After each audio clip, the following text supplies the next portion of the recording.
My name is Amelia, and I was 32 years old when I learned the hardest truth of my life.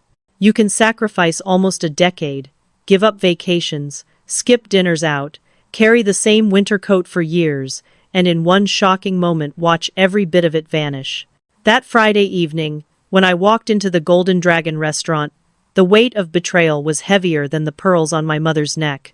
8 years of work and discipline. That was how long it had taken me to build a house fund worth $127,000. Every morning I caught the train at 5, clutching coffee in one hand and a spreadsheet in the other. Every night I returned at 9, my body exhausted, my mind calculating. My friends went to happy hour. I went home to freelance accounting jobs. Each check deposited into that account was more than money. It was a future.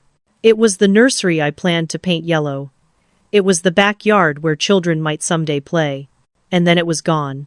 Mia, my 26-year-old sister, had walked into a dealership with a bright smile and my savings, and driven out in a white Mercedes.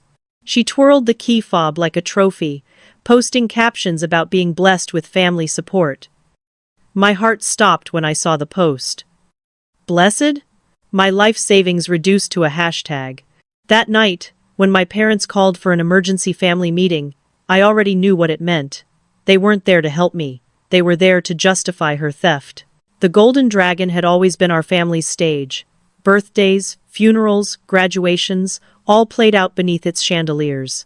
But that night felt different the moment I stepped through the lacquered red doors. The chatter fell away. 20 relatives stared at me as if I were the defendant in a trial I had not agreed to attend. My mother stood at the head of the table, pearls gleaming under the light. My father sat beside her, eyes fixed on the tablecloth as if it might reveal an escape. And Mia, perfectly manicured, spinning that Mercedes keyring between her fingers. The logo caught every flicker of light, a cruel reminder of what she had taken. Finally, my mother said, gesturing to the chair across from Mia. We've been waiting. I did not sit. My voice sliced through the air. Where is my money? The waiter froze mid-pour. Conversations around us hushed. My mother laughed in a tone she used for church fundraisers. Sweetheart, that's what we're here to discuss as a family. There is nothing to discuss, I said. That was my house down payment.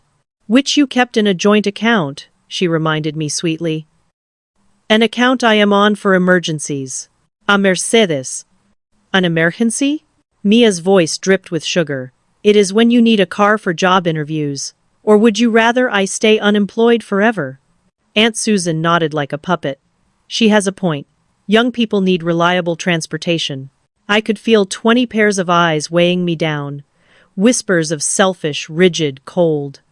My stomach churned, but my voice was steady. She could have bought a Honda for $20,000. Instead, she spent $127,000 of my savings on a luxury car. My mother raised her hand for silence. Amelia makes 6 figures. She can save again. Family helps family. That's how we've always done things. The room murmured agreement. Of course they did. They had been feeding on that philosophy for years. I looked at Mia, the smirk on her face, the key spinning in her fingers. 8 years of sacrifice twisted into her jewelry. In that moment, I understood something with clarity that shook me. I was not a daughter to them, not a sister. I was a resource, a walking bank account dressed in human skin. I did not know then that a single message waiting on my phone would change everything, that my grandfather's last act would be the shield I needed, that this night would be the line I could never uncross. But I knew one thing. This was war. The night after that confrontation at the Golden Dragon, I lay awake, staring at the ceiling of my small apartment. The numbers would not stop running in my head. 8 years of saving, 2,920 days of packed lunches, hundreds of hours of overtime, each one spent building that fund brick by brick, and it was gone with the swipe of a card. But the truth is, it had not started with that Mercedes. It started years earlier, the first time someone in my family looked at me not as a daughter or sister, but as a safety net. I was fresh out of college when it began. Amelia, you make the most money. Could you just cover dinner this time? Harmless words, an innocent request, but it never ended there. Soon it was textbooks for a cousin, $3,000 for my father's car transmission, $5,000 for my mother's dental emergency. Emergencies, always emergencies. What no one admitted out loud was that I had become the family ATM. Insert crisis. Receive funds. My mother even had a nickname for me, the calculator. She said it half joking, but the weight of it stuck to my skin like tar. The worst part? I allowed it. I told myself that was love. Love doesn't keep receipts, my mother said again and again. But every withdrawal felt like a receipt stamped on my chest, proof that I mattered less than their next demand. The joint account was her idea. She called it convenience. I was working 60-hour weeks at the accounting firm, driving back and forth to the hospital where my grandfather was fading. I was too tired to argue when she asked me to add her name. It seemed easier to agree. That was my first mistake. My second mistake was telling her about the house fund at all. I remember the tears in her eyes the day I told her I had reached 100,000. Your grandfather would be so proud, she whispered. I thought she meant it. Maybe a part of her did. But when she added her name to that account, it became hers in practice, if not in law. And that night at Golden Dragon, the trap snapped shut. My relatives looked at me across that long banquet table with their phones tilted down, pretending to scroll while waiting to see if I would explode. Uncle Mike chuckled when Mia mocked me for being 32 and single. No man wants a woman who counts pennies, she said, loud enough for half the restaurant to hear. I could feel my throat burn. I wanted to scream. Instead, I thought about David. We had been planning our wedding for months, waiting until we had the deposit ready for the venue. That money was not just a down payment on a house. It was the foundation of a life, a family of my own, free from the endless grasping hands. But they did not see it that way. To them, I was selfish. My 6-figure salary meant obligation. My discipline meant debt owed to everyone with my last name. In that moment, I realized how thoroughly they had trained me. I had given in for so long that they truly believed it was their right. And that realization sparked something I had not felt in years. Anger. Real, searing anger. I looked across the table at Mia, still spinning those keys. My future gleamed in the reflection of her sunglasses. My phone buzzed. A text preview lit the screen. Ready when you are, Thompson, my grandfather's lawyer. I pressed the phone to my chest, hiding the glow. The words echoed louder than my mother's speech about family, louder than Mia's mocking laugh. Ready when you are. For the first time, I understood that I had power. Quiet, hidden power. My grandfather had trusted me when no one else did. He had seen me as more than a calculator. He had prepared me for this moment. I did not answer then, not in front of them. But as I sat at that table, surrounded by people who saw me only as a wallet with a heartbeat, I knew the truth. They had taken my money, but they were not going to take my future. Before I go on, tell me something. Have you ever been treated like your only value was what you could provide, not who you are? If you have, share your story in the comments. And if you believe people like us deserve to reclaim our lives, make sure you subscribe. The battle had just begun. The truth is, when people talk about betrayal, they imagine some sudden blow, a knife in the back, a secret exposed. But for me, it was quieter. It was the slow, steady erosion of boundaries until I was standing on bare ground, and my mother held the key to everything I had worked for. It happened 3 years earlier, in the middle of the worst season of my life. My grandfather was fading in hospice. I was buried under 60-hour work weeks trying to prove myself at the accounting firm. Every day was a blur of fluorescent lights and antiseptic smells. I barely ate. I barely slept. And when my mother suggested I add her to my account for convenience, I barely thought. She said it would help me. You work so hard, Amelia.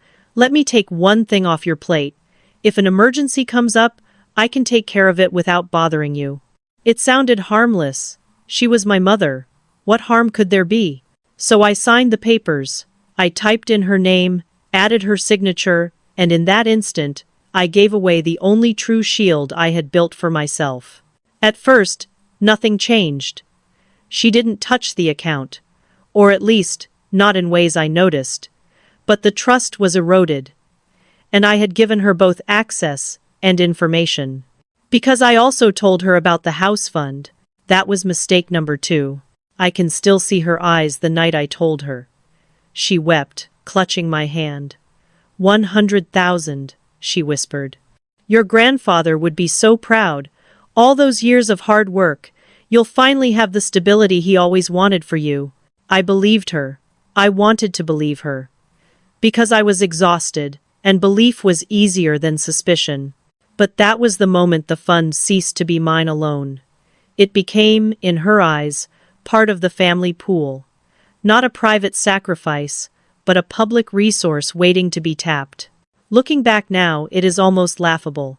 I had studied finance, mastered tax codes, dissected fraud cases, and yet the biggest fraud was happening in my own family, right under my nose. When Mia walked into that dealership with her glossy hair and her practiced smile, she carried not just my money but my mother's blessing. She felt entitled, because my mother had raised her that way. Entitlement was their inheritance, and I had been foolish enough to feed it. The Golden Dragon confrontation proved it. My father sat silent, unable to meet my eyes. My aunts nodded along with whatever my mother said. My uncles muttered about family loyalty. And Mia laughed in my face, twirling the keys that symbolized my stolen future. What none of them knew was that my grandfather had seen this coming. In the hospital, days before he died, he had pressed my hand and whispered, "They will drain you dry, Amelia, just like they drained me. But you have a backbone. You understand the value of $1. Thompson has everything you'll need. When the time comes, you'll know." At the time, I thought he was delirious. But when my phone buzzed with Thompson's text, I realized that he had never been clearer. The irony was sharp. The very moment my mother believed she had complete control, I held a secret that could strip it all away. Still, the knowledge did not erase the sting of my mistakes. Adding her to that account, sharing the number I had saved, giving her the weapon she used against me. It was not just about money. It was about trust. I had trusted my family, and they had turned that trust into a crowbar to pry open my life. I should have known better. But I also knew this. I would never make that mistake again. The Mercedes might have been the final theft, but it was also the spark that lit the fire. For the first time, I was ready to fight. The Golden Dragon restaurant was more than a place to eat for my family. It was our stage, our courtroom, and our confessional booth rolled into one. For 20 years, every celebration and every crisis had unfolded beneath its chandeliers. That night, though, the air felt heavier than the lacquered wood panels and velvet curtains. It felt like a trap. I walked in at 7 sharp. 20 relatives were already seated at the long banquet table. Their conversations slowed as I approached, and I caught the glances they tried to hide. My aunts leaned together, whispering behind manicured hands. My uncles studied the menus like the numbers might save them from meeting my eyes. Even my cousins, normally glued to their phones, looked up with awkward intensity. At the head of the table, my mother stood in her navy suit. It was her important announcement outfit, the same one she wore to funerals and church events where she wanted control of the room. Pearls hung heavy around her neck, catching the chandelier's glow. Beside her, my father sat rigid, hands folded, staring at the tablecloth as though it held answers he dared not speak aloud. And across from the empty chair reserved for me sat Mia, my sister, my betrayer. She spun the Mercedes key fob like a baton, the silver logo catching the light with each twirl. A smirk danced across her face. She did not even bother to hide her pride. "Finally," my mother said, gesturing toward the empty chair. "We've been waiting." I remained standing. My voice was sharper than I intended. "Where is my money?" The chatter of the restaurant seemed to pause. Even the waiter froze mid-pour at the next table. My mother laughed. The practice laugh she used at charity luncheons. "Sweetheart, that is what we are here to discuss as a family." "There is nothing to discuss," I shot back. "That was my house down payment." "Which you kept in a joint account," she reminded me, her tone patient, like she was explaining a math problem to a child. "An account I was on for emergencies." Mia leaned back, her voice dripping with fake innocence. It was an emergency. I needed a car for job interviews. Or would you prefer I stay unemployed forever? Aunt Susan nodded in support. She has a point. Young people need reliable transportation. My fists clenched at my sides. She could have bought a Honda for $20,000. Instead, she spent $127,000 of my savings on a luxury car. It was a good deal, Mia countered, twirling the keys faster. Only 2 years old, fully loaded. My mother raised her hand for silence. Amelia makes good money, 6 figures at that firm. She can save again. Family helps family. That is how we have always done things. The table murmured in agreement. They had always lived by that mantra, though it always meant me giving and them taking. My phone buzzed in my pocket. I felt it vibrate against my leg, but I did not dare look at it yet. Not with 20 pairs of eyes drilling into me. Selfish, my father muttered finally, his first word of the night. That single word, spoken in his steady voice, cut deeper than any of Mia's smirks. I scanned the table, searching for a single ally, but found only silence. My throat tightened. 8 years of sacrifice dismissed in a moment. This is why you are still single at 32, Mia sneered, her voice loud enough for neighboring tables to hear. No man wants a woman who counts pennies. Laughter rippled. Uncle Mike chuckled. Cousin Jessica chimed in that renting was normal, that plenty of people never owned a house. Aunt Linda added that Mia deserved the confidence boost. Every word piled onto my chest. They were not just excusing her theft, they were celebrating it. I looked at my mother. So you all knew she took my money, and you are fine with it? Their silence was the only answer I needed. Inside, something snapped. I was done being their bank, done being their scapegoat, done being silent. They thought this was a family discussion, but I knew better. This was war disguised as dinner. My phone buzzed again under the table, and this time I looked. The name glowed like a lifeline, Thompson Law. 3 words on the screen, ready when you are. The message yanked me back 3 years, to a hospital room that smelled of antiseptic and despair. My grandfather, frail and fighting for every breath, had clutched my hand with a surprising grip. His eyes, cloudy from medication, cleared for just a moment. Amelia, he whispered, you are the only one I trust. I had tried to hush him. Grandpa, don't talk like that. You need to rest. But his grip tightened. Your mother loves too freely. Your father follows too easily. They will drain you, just as they drained me. You have backbone. You understand the value of $1. I remember the fear in my chest as he pointed toward his briefcase in the corner. Thompson has everything. When you need it, you will know. Call him. I had shaken my head, tears burning in my eyes. What are you talking about? The family thinks you left everything to them. He coughed, a sound that rattled through his body. I did, but not how they think. Remember, Amelia. When the time comes, you will know. 2 days later, he was gone. And I, lost in grief, let my mother handle the estate.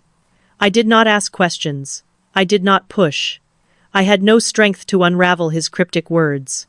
But tonight, as Mia flaunted her stolen Mercedes, and my parents called me selfish for wanting back what was mine, I finally understood. The time had come. I slipped the phone back into my lap, pulse hammering in my ears. My family thought they had stripped me of everything. They thought this dinner was the end of my fight. They had no idea it was the beginning. My eyes locked on Mia across the table. The silver Mercedes logo spun between her fingers, mocking me. Aunt Susan's words about family investment still lingered in the air. My father's accusation of selfishness pressed like a stone against my chest. And then, the memory of my grandfather's face, sharp, clear, filled with fire, despite the morphine cut through the noise.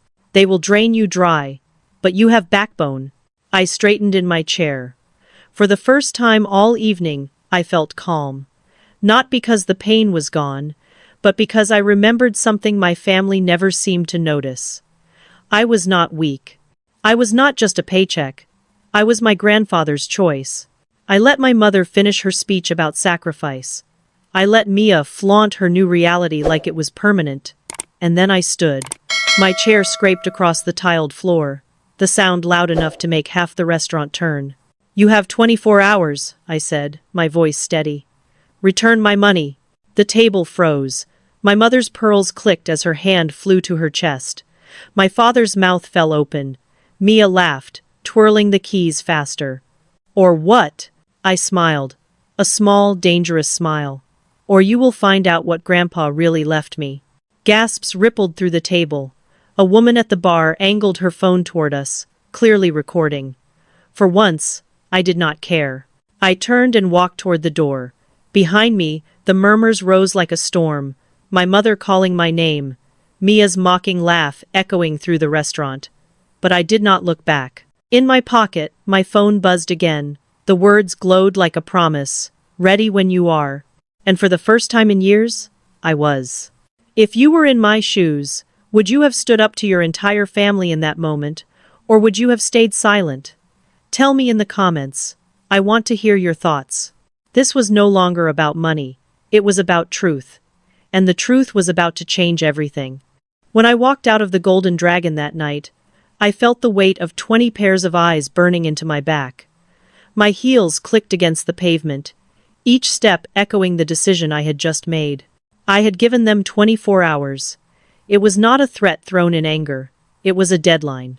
The city air was cool, sharp, and it steadied me. My phone buzzed again. "Thompson, tomorrow morning 9 o'clock. We'll be ready." I slipped the phone back into my purse and let out a breath I did not realize I was holding. At home, my apartment felt smaller than ever. The walls, lined with budget furniture and second-hand bookshelves, reminded me of the sacrifices I had made to build that fund. No luxury bags, no spontaneous trips, no weekend escapes. Every decision had been calculated to build toward that house, that wedding, that future. And now, thanks to the people who were supposed to love me, it was all gone. But not for long. I sat at my desk and opened the folder I had avoided for 3 years. Inside were documents my grandfather's lawyer had sent after the funeral. Letters, sealed envelopes, instructions I had never read. My hands trembled as I opened the first page. His handwriting stared back at me. "Amelia, they will hate you for this. But remember, love without boundaries becomes exploitation. Hold the line. Do not let them take everything." Tears blurred the ink, but clarity cut through the grief. He had known. He had seen the same patterns in them that I had, and he had trusted me to do what he could not. The next morning I woke before dawn. I barely slept, but adrenaline replaced fatigue. I dressed in my sharpest black suit, the one I reserved for board presentations, the one that made people listen. My reflection in the mirror looked different, harder, steadier. At exactly 9, there was a knock. Thompson stood in the hallway with a leather briefcase and a calm expression that felt like armor. "Miss Foster," he said, his voice low, "are you ready?" "I've been ready for 3 years," I replied. By 10, my parents and Mia were pounding at my door. My mother's voice rang out, dramatic as ever. "Amelia, open this door. We need to talk like adults." I let them in, but I did not invite them to sit. Mia immediately lifted her phone, narrating to an invisible audience. "Here we are, my sister's fancy apartment. She's too selfish to share." "Turn it off," I snapped. "It's free speech," she smirked. "Then freely speak outside," I shot back. My father tried to play mediator, setting his tablet on the coffee table. A slideshow of family photos flashed birthdays, graduations, Christmas mornings. "Look, Amelia, remember these moments. We're family." "I remember," I said. "I also remember I paid for most of them."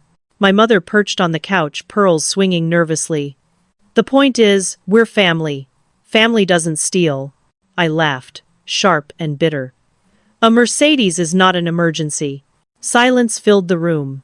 For the first time, I saw cracks in their confidence. Thompson cleared his throat and opened his briefcase. The click of the lock snapped through the air like a gunshot. "Mrs. Foster," he said, "I represent the interests of William Foster, Sr. I believe you already know my role." My mother's face paled. Her fingers twisted her pearls. "There was no meeting, no changes. I handled the estate." "Did you?" I asked quietly. Thompson pulled out a folder, thick with documents.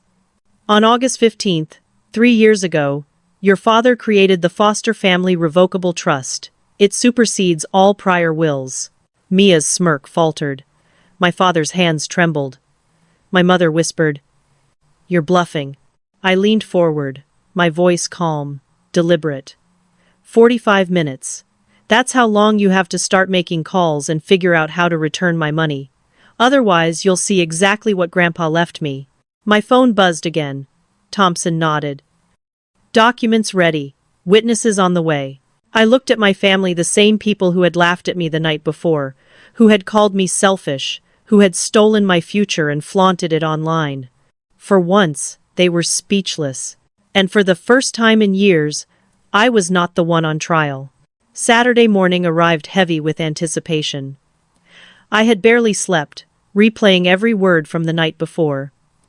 My grandfather's trust, Thompson's calm voice, my own ultimatum, 24 hours to return what was mine. I half expected them to ignore it, but at 9 o'clock sharp, the pounding started. Through my apartment's security camera, I watched the scene unfold. My mother stood in the hallway in her war blazer, the crimson one she always wore to parent-teacher conferences when she planned to steamroll her way through. My father hovered beside her, tablet clutched to his chest like a shield. And Mia? She was live streaming. Lip gloss perfect, phone tilted just right, narrating our family disaster to an audience of strangers. "Open up, Amelia," my mother barked, her fist connecting with the door. "We need to talk like adults." I opened the door, but my body blocked their entry.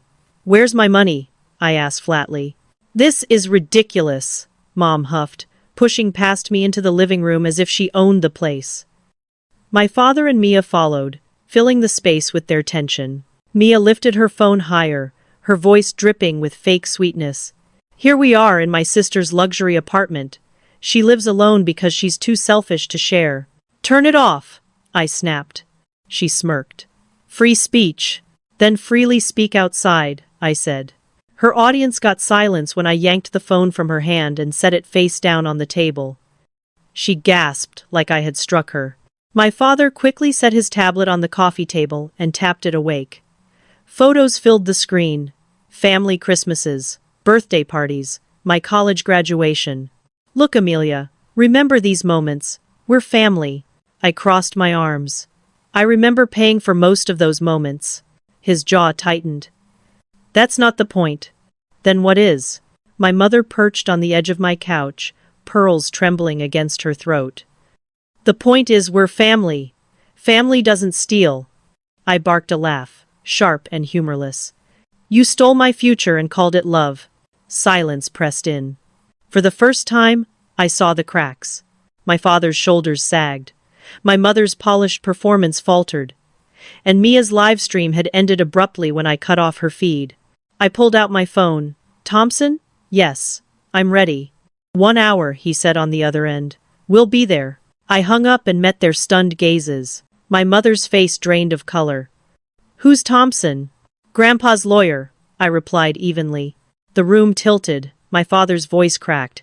"Your mother handled the estate." "Did she?" I asked. I walked to my desk, each step deliberate. "Did she tell you about the meeting Grandpa had 2 weeks before he died?" My mother's hand flew to her pearls. Her tell. She always touched them when she lied. There was no meeting. "August 15th, I said. 3 years ago. Grandpa changed everything." "You're bluffing," she hissed. I opened my laptop, the screen bathing the room in cold light. "Am I?" I clicked through emails Thompson had sent me over the years, each one a breadcrumb, each one a reminder of what was waiting. "He's been holding documents for me, waiting for my call." My father sank into a chair, whispering to himself. My mother shook her head in denial. "And Mia?" For the first time since she bought that car, she looked uncertain. I leaned forward, voice low but steady. "Grandpa knew about the spending. He knew about the entitlement. He knew about the weakness. And he trusted me to stop it." My phone buzzed again. A new message from Thompson. "Documents ready. Bringing witnesses." I closed the laptop with a snap. You have 45 minutes. Either transfer my money back or watch everything collapse. My mother's voice cracked. We can't. It's already in the dealer's name. Then call them, I replied. They won't return it. It's been driven. That's your problem, I said coldly. My father's voice shook. Amelia, please, we're family. Funny, I thought, how that word only mattered when they needed something. And before I continue, I want to ask you something. Have you ever been cornered by your own family, pressured to give until nothing was left? If so, tell me in the comments. And if you believe it's time for people like us to reclaim our power, make sure you subscribe. The hourglass had been turned. Their time was running out. The knock at my door the next morning was not hesitant. It was urgent, frantic, the kind of pounding that rattles the hinges. I already knew who it was. I had been expecting it since the moment I ended that call with Thompson. When I opened the door, they rushed in like a storm. My mother first, pearls tight around her throat, eyes darting like a cornered animal. My father behind her, his tablet tucked under his arm, sweat on his brow. Mia trailed in last, phone gripped in her hand, lips painted into a pout for whatever audience she was live streaming to this time. And then came the surprise. Aunt Susan and Uncle Mike. Reinforcements. We're here, Mom announced breathlessly, trying to take control of the room. Whatever this is, we'll settle it as a family. Her voice faltered when she saw him. Thompson stood by my desk, silver briefcase gleaming under the morning light. His presence filled the space, calm and commanding. He rose as they entered, extending his hand like a judge presiding over a trial. Mrs. Foster, he said, I am William Thompson, executor of William Foster Sr.'s estate. The air snapped taut. My father's voice went hollow. Executor? But we already handled the estate. Thompson's smile was thin, sharp. You received what he wanted you to think you received. The house, the basic accounts. But the real holdings were kept separate. What holdings? Mom demanded, clutching at her pearls. Thompson opened his briefcase with a soft click, pulling out a thick binder tabbed with colored markers. The Foster Family Revocable Trust, established 3 years ago. It holds all assets your father chose to protect. The real estate portfolio, the investment accounts, and every other fund he knew would be vulnerable. Mia laughed nervously. This is ridiculous. He would never. Actually, Thompson cut her off. He did. In the presence of 3 witnesses, including myself and his physician. His mental capacity was verified. Silence swept the room.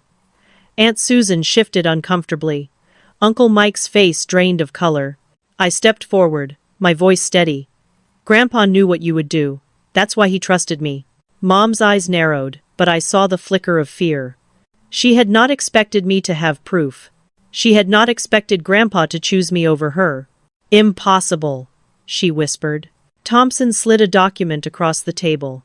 My name was written in bold print at the top. Sole trustee, he announced, with complete discretionary power. The words landed like a thunderclap. My father collapsed into a chair. Mia's smirk shattered. Aunt Susan muttered something under her breath. And my mother. My mother looked at me like she was seeing me for the first time. I did not flinch. I did not smile. I only said the truth. You thought you could steal my future with impunity, but Grandpa gave me the power to decide yours. Thompson cleared his throat, his tone measured but final. Effective immediately, Miss Foster controls all accounts tied to the family trust. As of this morning, those accounts are frozen. Every card, every line of credit, every investment, suspended. My mother gasped, fumbling for her phone, her face drained as the banking app loaded. Access denied. My father tried his own. Same result. Mia whispered, No, that's not possible. My card. She pulled it up on her screen, declined, her voice cracked. That's fraud. I looked at her evenly. No, that's accountability. In that moment, I felt something shift. For the first time in my life, I was not the family's wallet, their calculator, their safety net. I was the one holding the keys. And they knew it. The silence that followed was not the silence of shock. It was the silence of realization. They understood now that the power dynamic had changed forever. I had been their victim for 8 long years. That morning, I became their judge. Sunday morning hit like a wave of chaos. My phone buzzed nonstop, calls, texts, voicemails, even emails. My family was unraveling. Their access to accounts was gone. Cards declined. Bills unpaid. The very safety net they had relied on was ripped out from under them, and they were drowning. Mia struck first. She went live on Instagram, mascara running as she sobbed into the camera. My sister is insane. She froze all our accounts. She's trying to make us homeless. Please, you guys, we need help. Within minutes, her stream hit 50,000 views. Sympathy poured in until people began piecing together the truth. Someone dug up her posts with the Mercedes, hashtags bragging about family support and best sister ever. Screenshots flooded the comments. Then another user shared my LinkedIn profile. Senior forensic accountant, specializing in corporate fraud. The narrative flipped in an instant. Wait, you stole $127,000 from a fraud investigator? You flexed a Mercedes bought with your sister's money? Girl, get a job. By noon, Mercedes thief was trending locally. Memes popped up faster than I could refresh. One said, stealing from an accountant is like fighting a shark in the ocean. It's their territory. Mia deleted the video, but the damage was done. Screenshots lived forever, and her follower count plummeted from 15,000 to 3. PR brands that once sent her free packages demanded them back. Her influencer career crumbled in 48 hours. While Mia burned online, my parents broke down in private. My mom left 17 voicemails, her voice shifting from angry to desperate. Amelia, please. I can't buy groceries. The gas station declined my card. Your father's medication, we can't pay for it. Then silence, followed by sobbing. My dad texted, "Is this what you wanted? To destroy your family? Your grandfather would be ashamed." But the one message that almost cracked me was from David. "I don't understand what's happening. Your mom called my mother. She says you've lost your mind. My parents are worried. Can we talk?" I clenched the phone in my hand, my heart twisting.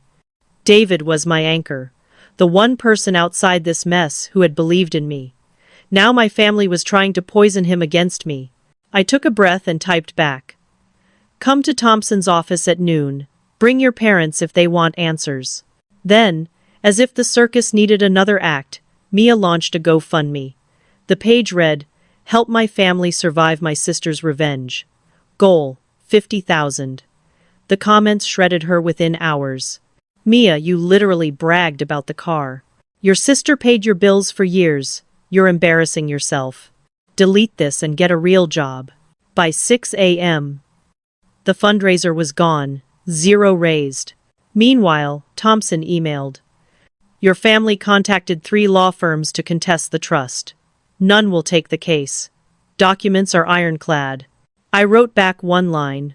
"Good. Set the meeting for 11. Tell them if they're late, the offer changes." Because I had a plan. Not revenge for the sake of cruelty. Not even justice in its purest form. I wanted something bigger. A reckoning with conditions. Consequences paired with the possibility of growth. Grandpa had left me the power.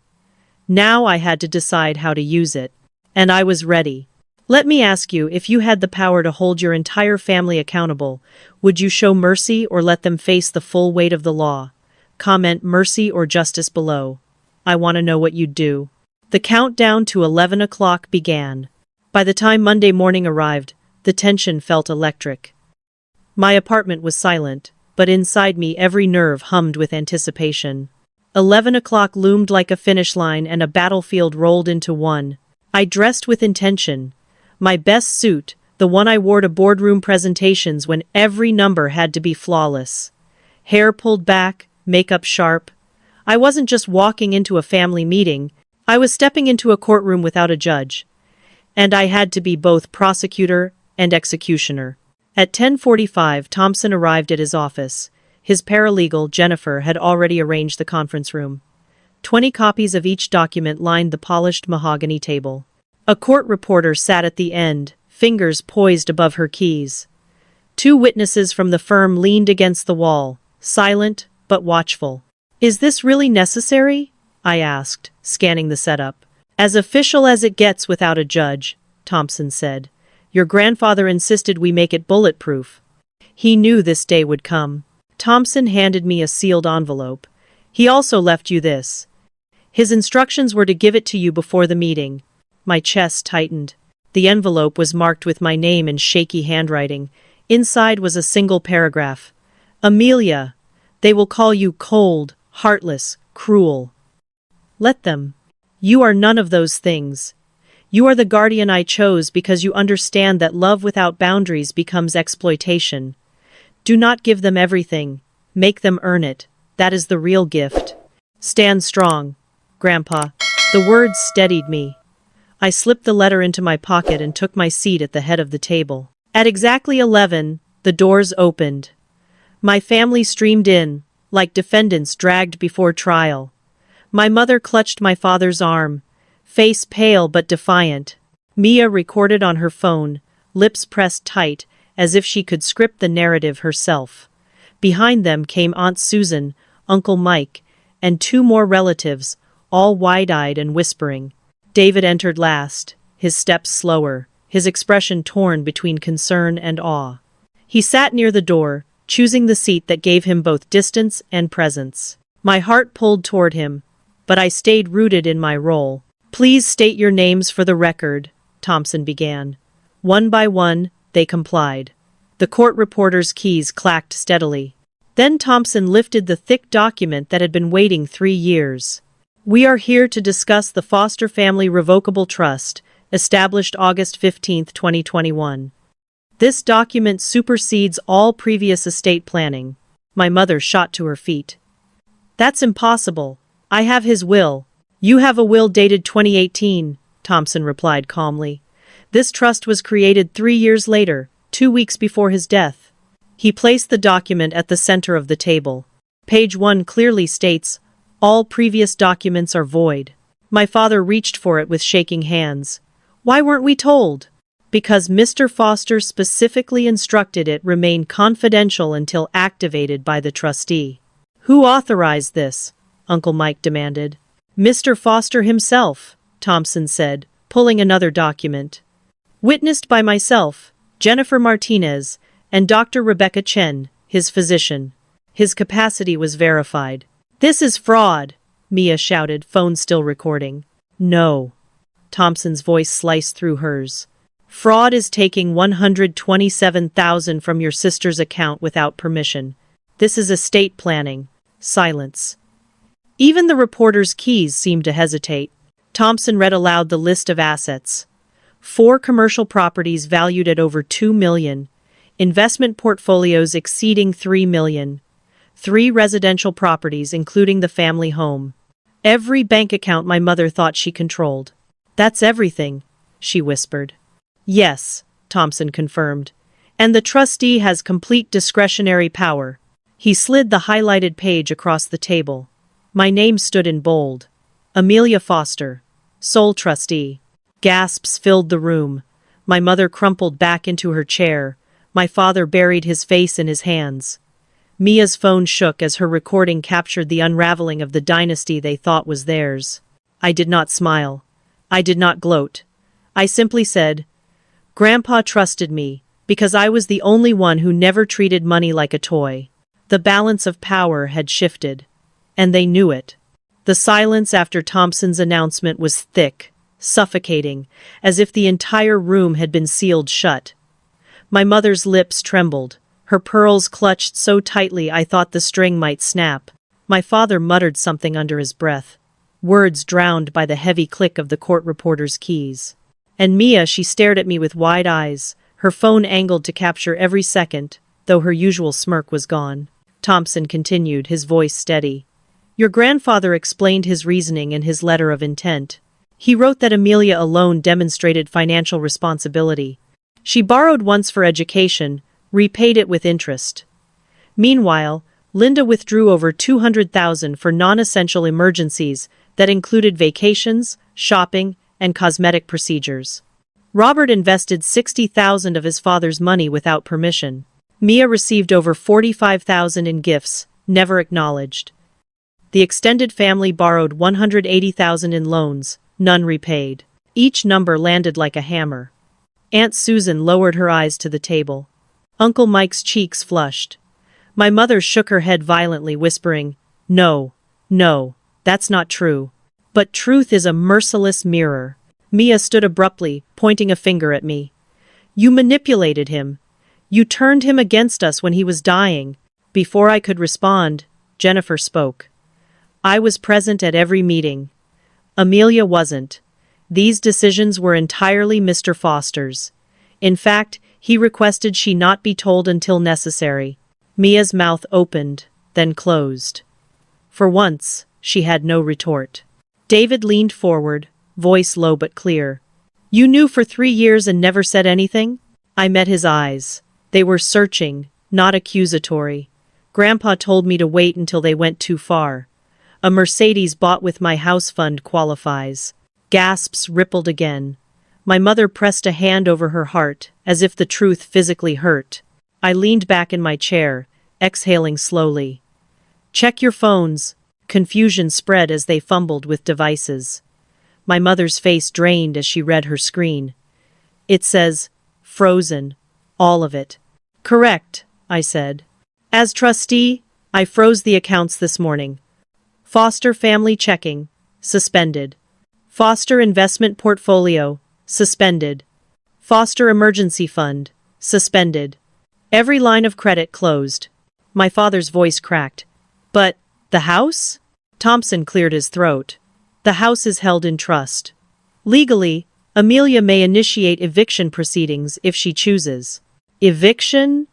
My mother's voice rose, shrill with disbelief. "From our own home?" "Technically," Thompson said mildly, "it's Amelia's home. You are tenants at will." Mia fumbled with her phone, her face paling as she scrolled through her credit card app. "My card." "Declined." All of them declined. "That's not possible," Uncle Mike barked, though his voice wavered. "It's not fraud," I said firmly. "It's structure. Grandpa gave you the illusion of control, but legally, none of you ever owned a cent of it." The words landed like a sentence. For years, they had lived like royalty, spending without limits, assuming I would pick up the pieces. Now the roles had reversed. I looked at them one by one.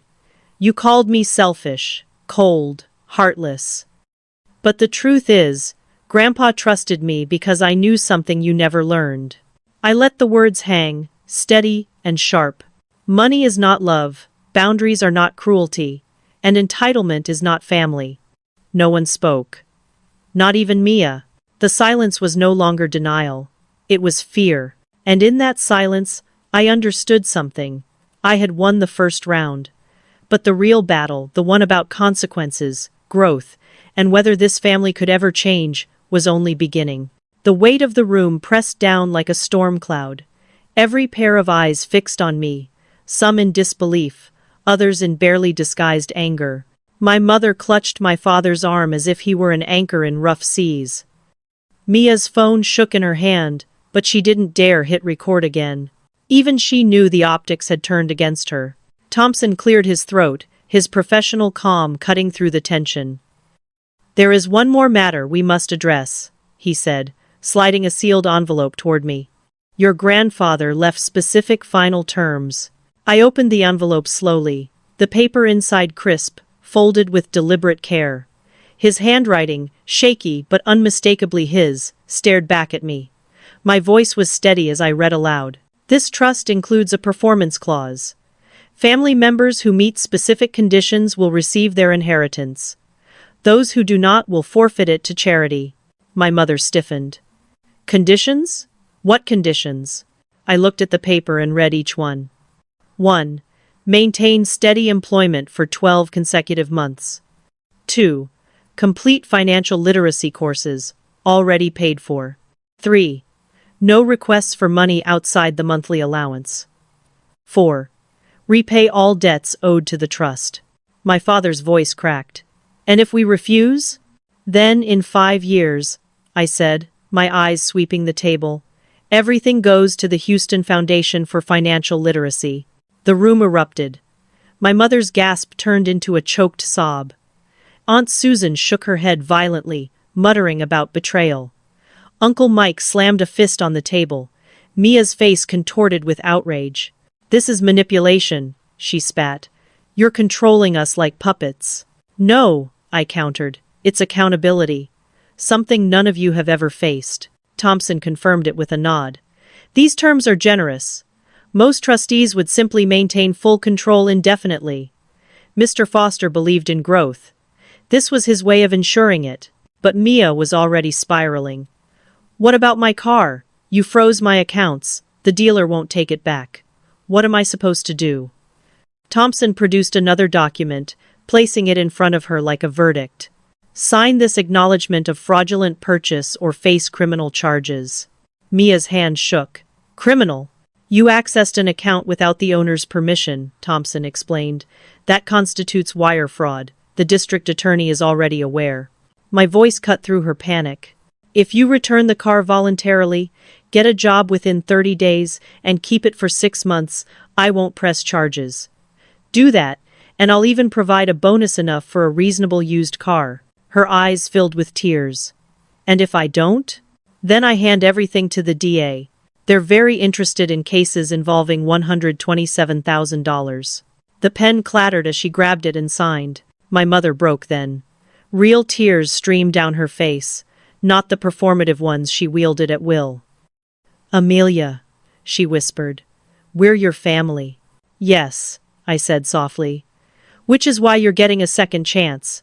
Most fraud victims don't offer that."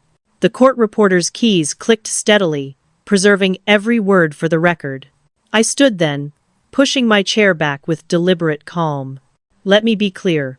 You keep the house, but it stays in the trust. You can't sell it, can't borrow against it, can't touch a cent without my approval. Try, and you'll lose even that." My father nodded mutely. My mother sobbed harder. Mia kept her head down, the ink on her signature still wet. The truth of it all filled the room like a storm breaking. For the first time they understood. The old rules were gone. Grandpa had given me the backbone they never expected, and now the balance of power was mine to wield. Before I reveal what happened next, the punishment and the opportunity I placed in their hands tell me this. If you had been in my position, would you have granted them a second chance, or cut them off completely? Comment second chance or cut off, and don't forget to stay until the end. The twist you're about to hear will change everything. The battle wasn't over. It was just entering its most dangerous stage.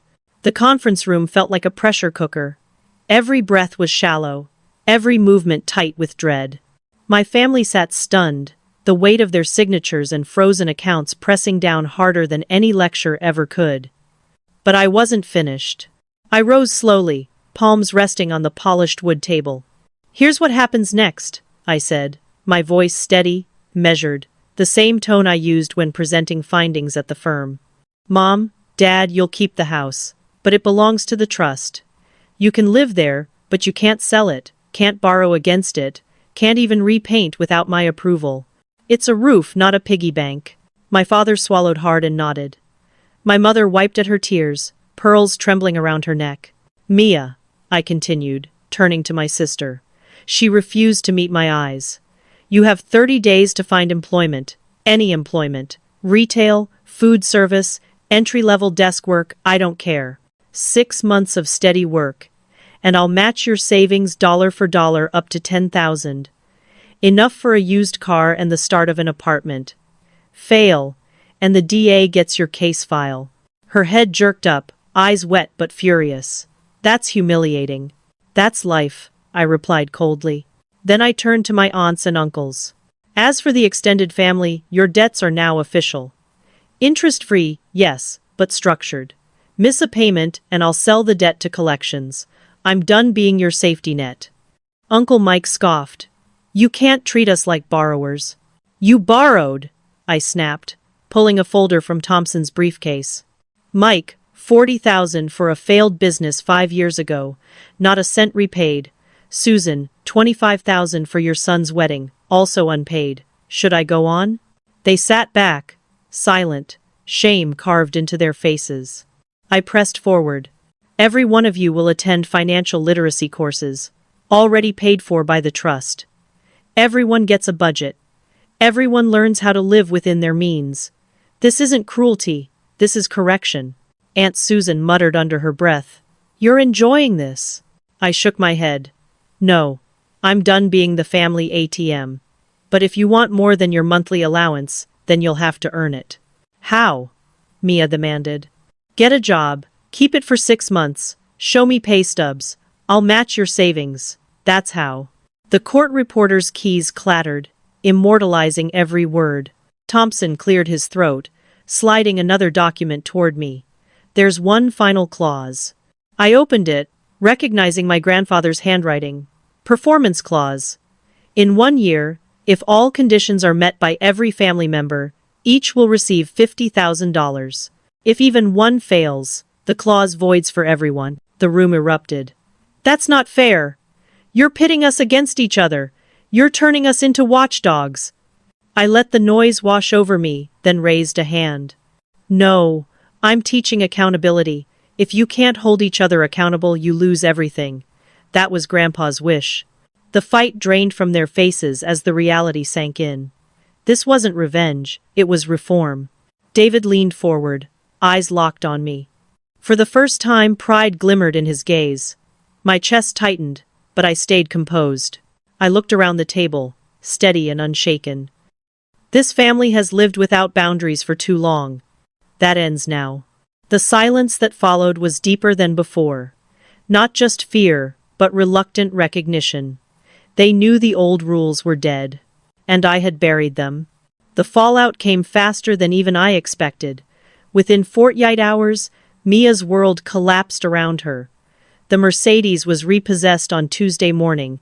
She tried to live stream the tow truck hauling it away, playing the victim, but the comments were brutal. Girl, you stole from your sister. Your sister is a saint for not pressing charges. Get a job already. Her follower count plummeted from 15,000 to 3,000 in just 2 days. PR brands that once flooded her inbox demanded their products back. The glossy influencer life she had clung to like a crown evaporated overnight. But she wasn't the only one unraveling. My parents discovered what living on $1,000 a month actually meant. My mother, who once refused to shop anywhere but Whole Foods, found herself comparing prices at the local grocery store. My father quietly canceled his golf membership and started driving for Uber. The first week he made $200, and he admitted almost sheepishly that he enjoyed meeting people again. Mom surprised me the most. Instead of collapsing under the weight of restriction, she started a blog called Riches to Reality. At first it was just notes about budgeting, but soon, senior communities online picked it up.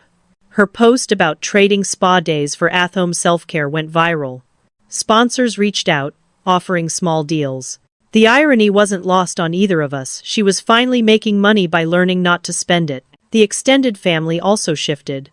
Uncle Mike, once arrogant, sold his boat to pay down his debt. Aunt Susan took a substitute teaching job. Little by little, repayment trickled into the trust. What shocked me was their demeanor. They complained less, worked more, and for the first time in years, they weren't calling me with fabricated emergencies. At the same time, Mia landed a job. Not glamorous, not Instagram-worthy, but real. The Mercedes dealership, ironically, offered her a customer service position. Entry-level with commission, the manager said, but your sister told us you were looking for a start. Mia texted me after her first day. I hate this, but maybe I needed it. David stood by me through it all. We met for coffee midweek, and he reached across the table taking my hand. My parents think you're brilliant, he said softly. My mom especially. She said anyone who can manage that kind of chaos with calm is exactly who she wants in our family. For the first time in weeks, my chest loosened. But the transformation wasn't only theirs, it was mine. For the first time in years, my phone was silent, not with absence, but with peace. No one asked for money, no one demanded I fix their lives. The trust had changed them, but it had freed me. And yet, In quiet moments, guilt still crept in. Was I too harsh? Did I destroy my family to save myself? Thompson must have sensed it. At one meeting, he closed his briefcase and said gently, "Your grandfather would be proud. Not because you punished them, but because you were fair. You gave them what he couldn't, consequences with compassion." His words settled something inside me. This wasn't revenge. It was restoration. Painful, yes, but necessary. And before I bring you into the final chapter of this story, I want to hear from you. Do you believe consequences can rebuild a broken family, or do they only push people further apart? Share your thoughts in the comments. Because what happened next proved that sometimes the hardest boundaries lead to the most unexpected healing. 6 months later, the world looked completely different. Not just for me, but for all of us. Mia had kept her job at the dealership. She was good at it, surprisingly good. Her social media skills translated into customer service. She knew how to talk, how to persuade, how to make people feel seen. By the time spring rolled around, she had saved $4,000. I matched it as promised, and she bought a used Honda Civic. "It's tiny," she admitted, "but it's mine." For the first time in her life, the pride in her voice came from something she earned. Mom's blog had exploded. 10,000 subscribers, sponsorship offers from companies that wanted her to write about budgeting and living with less. She laughed one afternoon and said, "I spent years teaching entitlement, and now I'm making money teaching restraint. Life's funny like that." For once, her pearls weren't hanging around her neck. She had sold them to repay part of her debt. Dad drove Uber part-time, but he also started teaching senior swimming at the YMCA. "Structure," he said with a grin. I needed structure. There was color back in his face I hadn't seen in years. The extended family was paying down their debts. Uncle Mike launched a small handyman business. Aunt Susan, once proud and brittle, was substitute teaching and actually enjoying it. In 6 months, $75,000 had already been repaid to the trust. And me? I was thriving. My boss had noticed the way I managed the situation.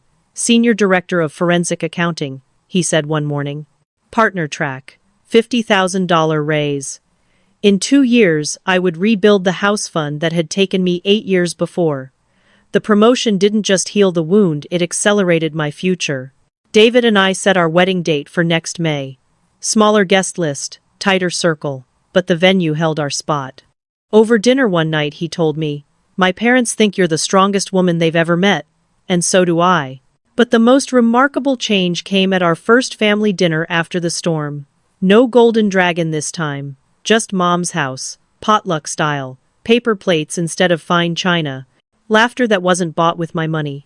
Mia lifted her glass of water and said, "To my sister, who loved us enough to let us fail. And learn," Mom added softly. "And grow," Dad finished. They looked at me expectantly, waiting for my toast. I swallowed hard, my eyes on the faces that had once seen me only as a bank account. "To Grandpa," I said instead.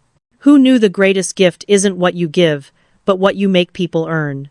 The room went quiet, then warm with nods and murmurs of agreement. For the first time in years, I believed them. Driving home that night, I passed the bank where I had once kept my house fund.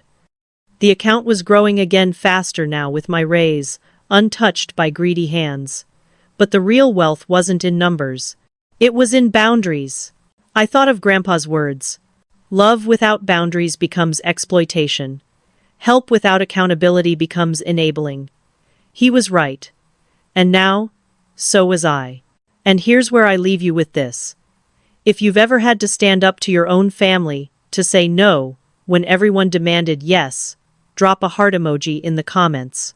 Don't let anyone convince you that protecting yourself is selfish, it's survival. And if this story hit home, make sure you like, subscribe, and stay with me for the next chapter, because the lessons don't end here. The Mercedes?